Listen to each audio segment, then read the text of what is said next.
तो गिरिडीह शहर के शांति भवन में उत्तर प्रदेश के उन्नाव के बीजेपी सांसद साक्षी महाराज को प्रशासन ने जबरन क्वारंटीन कर दिया है। आपको बता दें कि सांसद साक्षी महाराज को धनबाद रेलवे स्टेशन से वापस गिरिडीह के शांति भवन से लाया गया, जहां एसडीएम प्रेरणा दीक्षित और नगर थाना पुलिस के निर्देश पर साक्षी महाराज को अगले 14 दिन के लिए शांति भवन आश्रम में क्वारंटीन कर दिया गया है।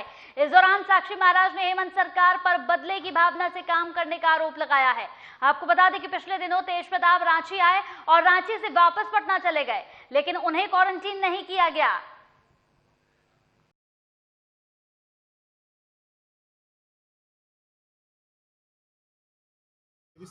लालू के पुत्र भी यहाँ आए थे। भैया मैं लालू के पुत्र को मैं नहीं जानता, मैं राजनीति से अलग संत हूँ, एक धर्माचार्य हूँ। ये मेरा आश्रम है, आज का नहीं बहुत पुराना है। मेरी माताजी को आप देख सकते हैं, 97 इयर्स की माताजी हैं, बीमार हैं, उनको देखने के लिए आया और 2 घंटे में चला गया। आपको क्वारंटाइन किया जाए, इसके पीछे क्या राजनीतिक है? अब कुछ होगा, अब हम भजन करेंगे और क्या क्वारंटीन कीर्तन कर लेंगे, हमें कोई परेशानी नहीं है। हम डीएम साहब से आग्रह किया और फिर डीएम साहब पार्लियामेंट जाने से नहीं रोक सकते, स्टैंडिंग कमेटी से नहीं रोक सकते। हम तो वहाँ जाके लेटर देंगे तो इनको तो जवाब, इन्हें तो बुला लिया जाएगा वहाँ पर। जब मेरी स्टैंडिंग कमेटी की मीटिंग है और स्टैंडिंग कमेटी में डीएनए का बिल आने वाला है, मैं उसमें वरिष्ठ सांसद हूँ, तो आप चाहें तो वो कमेटी का लेटर देख सकते हैं, आप चाहें तो मेरा रिजर्वेशन देख सकते हैं, और रिजर्वेशन ही परमिशन होता है। जब मेरे पास ट्रेन का रिजर्वेशन है तो रोकने का कोई कारण नहीं होता। मैं आया हूँ और जा रहा हूँ, जब सब कुछ है उसके बाद चूंकि जिला प्रशासन रोक रहा है तो मैं एक वरिष्ठ सांसद हूँ, मुझे कोई धींगा मस्ती नहीं करनी, प्रशासन के खिलाफ कुछ काम नहीं करना, ज़बरदस्ती कुछ नहीं करनी। उन्होंने कहा वापस तो आराम करने, एसी में बैठेंगे आराम से। झारखंड या डीएम गिरिडीह या एसपी गिरिडीह मेरे फैक्स पर तुरंत मुझे कहते कि आप यहाँ नहीं आ सकते, मैं नहीं आता। जब मैं यहाँ आ गया उसके बाद ये बदसलूकी तो ठीक नहीं है। बाकायदा मैंने मेरे ऑफिस से फैक्स और मेल आया है, उस फैक्स और मेल का तो जवाब कोई दिया नहीं गया। अगर मेरे यहाँ परसों फैक्स आया तो परसों ही जवाब दे देते, मैं कल नहीं बैठता। कहा यह जा रहा है कि कल ही जिला प्रशासन ने जवाब दे दिया। मैं कह रहा हूँ ना, मैंने परसों फैक्स किया है, कोई जवाब नहीं आया। तो क्या आता, मैं नहीं आता। मान के क्या चला जाए कि राज्य सरकार, हेमंत सरकार के निर्देश पर ये सारा दुनिया आ रही है जा रही है। साक्षी महाराज बीजेपी के एमपी हैं, तो शायद इसलिए ये कार्रवाई की जा रही है। प्रतुल्य सहदेव हमारे साथ इस पूरी खबर पर जुड़े हुए हैं। प्रतुल्य सहदेव जी, बहुत बहुत स्वागत है आपका साधना प्लस पर। जी नमस्कार जी प्रतुल्य सहदेव जी, जिस तरीके से साक्षी महाराज को क्वारंटीन कर दिया गया है, कहीं ना कहीं अपने आप में सरकार की मंशा पर कई तरह के सवाल उठाता है। क्या बीजेपी के जो तमाम नेता है उनको टारगेट किया जा रहा है? तमाम तरीके के सवाल खड़े होते हैं। जी पूरे तरीके से देखिए, सरकार की दोहरी नीति इस बात से स्पष्ट होती है कि लालू प्रसाद के पुत्र तेज प्रताप यादव रात के 2:30 बजे 60 गाड़ियों के काफिले के साथ रांची में अनधिकृत रूप से प्रवेश करते हैं। इसे सबसे पहले आप कई चैनल दिखाता है, लेकिन उन्हें न रोका जाता है न टोका जाता है। 2 दिनों तक वो पुलिस संरक्षण में घूमते रहते हैं, जबकि वो बिना वैलिड पास के झारखंड आते हैं, लेकिन उन्हें क्वारंटाइन नहीं किया जाता। जब ये मीडिया में हंगामा होता है, जब भाजपा प्रोटेस्ट करती है, तो उनके जाने तक का इंतजार किया जाता है। फिर जब वो झारखंड की सीमा को पार कर जाते हैं तो उसके बाद एक छोटा सा एफआईआर कर दिया जाता है। लेकिन साक्षी महाराज सिर्फ 2 घंटे के लिए झारखंड आते हैं, वो भी पूर्व सूचना के साथ। उसके बाद उन्हें बीच सड़क पर अपराधियों की तरह रोककर, एक सांसद है वो लोकसभा के, उसके बावजूद उन्हें बीच सड़क पर रोका जाता है और जबरन उनकी मर्जी के बिना क्वारंटाइन कर दिया जाता है, जबकि सिर्फ वो 2 घंटे के झारखंड के दौरे पर पूर्व सूचना के साथ आए थे। तो ये सरकार की दोहरी नीति और ये तुष्टीकरण की हम नीति मानते हैं, जिसके तहत वो सिर्फ एक वर्ग विशेष को खुश करने के लिए ऐसे कदम उठाती है। इसकी हम गहरी निंदा करते हैं और अविलंब मांग करते हैं कि जो पूर्व सूचना देकर सांसद आया, साहब वो लोकसभा के सांसद हैं और आपने अभी तक सूचना भी नहीं दी है लोकसभा सेक्रेटेरिएट को, और वो पूर्व अनुमति के साथ सारी सूचना देकर आए हैं, फिर भी आप उन्हें क्वारंटाइन कर रहे हैं। 24 घंटे के बाद ये सारे नियम कानून लागू होते हैं, लेकिन तेज प्रताप यादव को तो पुलिस संरक्षण देती है, उनके समर्थकों के द्वारा शहर में उत्पात मचाया जाता है, रिम्स हॉस्पिटल में मरीज के परिजनों के साथ मारपीट की जाती है, पुलिस एक एफआईआर भी दर्ज नहीं करती इस मामले में।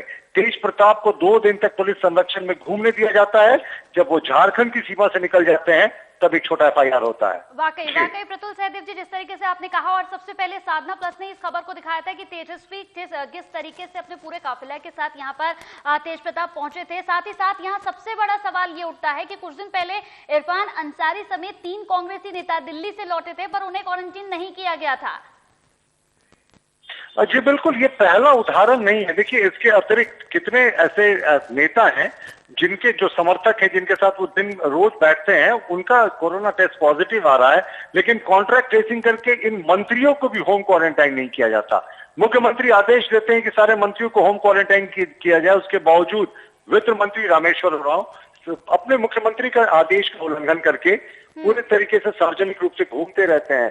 कांग्रेस के विधायक, आपने बिल्कुल सही कहा, वो दिल्ली लौटते हैं और दिल्ली लौटने के बाद वो क्वारंटाइन नहीं करते हैं, वो तमाम सार्वजनिक कार्यक्रमों में हिस्सा लेते हैं। लेकिन ये सिर्फ और सिर्फ भाजपा के नेताओं को टारगेट कर रही है। और साक्षी महाराज तो एक बड़े धर्मगुरु हैं, आप बीच सड़क पर उन्हें ऐसे रोक रहे हैं जैसे वो कोई अपराधी है। हम इसकी कड़ी निंदा करते हैं और इस मुद्दे को अंजाम तक ले जाएंगे, बीच में नहीं छोड़ेंगे सरकार को इस मुद्दे पे। बिल्कुल प्रतुल सहदेव जी, जिस तरीके से साक्षी महाराज को यहाँ पर 14 दिन के लिए क्वारंटीन कर दिया गया है, सरकार की मंशा साफ नहीं है, बीजेपी नेताओं के साथ लगातार भेदभाव हो रहा है। साक्षी महाराज को 14 दिनों के लिए गिरडी में जबरन क्वारंटीन किया गया। क्या बीजेपी इसके लिए किसी तरह का कोई आंदोलन या किसी तरह का कोई विरोध प्रदर्शन करेगी? देखिए, जो भी सक्षम फोरम हो, वो केंद्रीय होम मिनिस्ट्री हो या मुख्यमंत्री का कार्यालय हो, हम सब जगह इस मांग को उठाएंगे। लेकिन जब सरकार ने तुष्टिकरण की सोच ली है ना, तो वो इन चीजों को सोचती नहीं। मैंने आपको उदाहरण दिया कि तेज प्रताप यादव बिना परमिशन के आते हैं और वो पुलिस स्क्वाड के साथ 2 दिनों तक घूमते हैं। सरकार उन्हें क्वारंटाइन करने की हिम्मत नहीं कर सकती, क्योंकि वो राजद के समर्थन से चल रही सरकार है।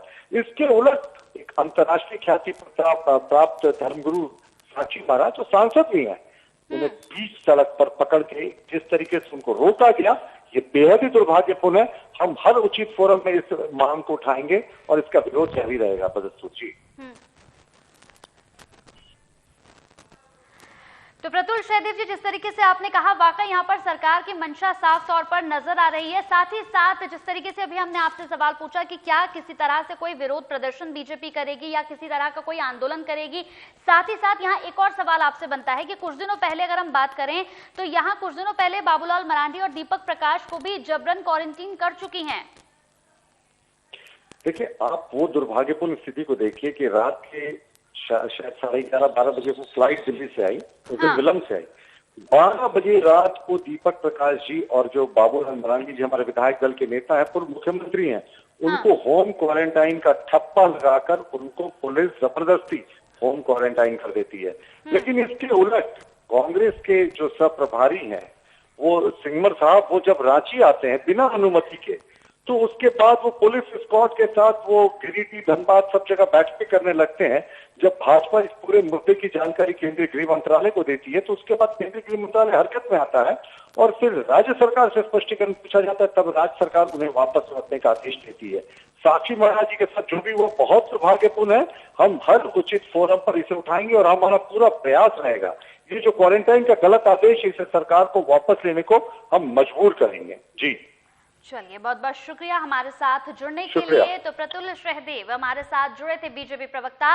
और साफ तौर पर यहाँ जिस तरीके से लगातार बीजेपी के नेताओं को क्वारंटीन किया जा रहा है, जैसे कि हमने अभी बताया कि यहाँ पर बेखौफ अंदाज में तेज प्रताप पहुंचते हैं, अपने काफिले के साथ पहुंचते हैं अपने पिता से मिलने के लिए, लेकिन उन्हें क्वारंटीन नहीं किया जाता है। आराम से आते हैं, आराम से यहाँ से होकर गुजर भी जाते हैं, लेकिन उन्हें क्वारंटीन नहीं किया जाता। लेकिन बीजेपी के नेता अगर वहां पहुंचते हैं और वहां परमिशन लेने के बाद पहुंचते हैं, तब भी उन्हें लगातार क्वारंटीन किया जा रहा है, जिससे कहीं ना कहीं सरकार की यहां पर कार्यप्रणाली पर उनकी मंशा साफ नजर आ रही है।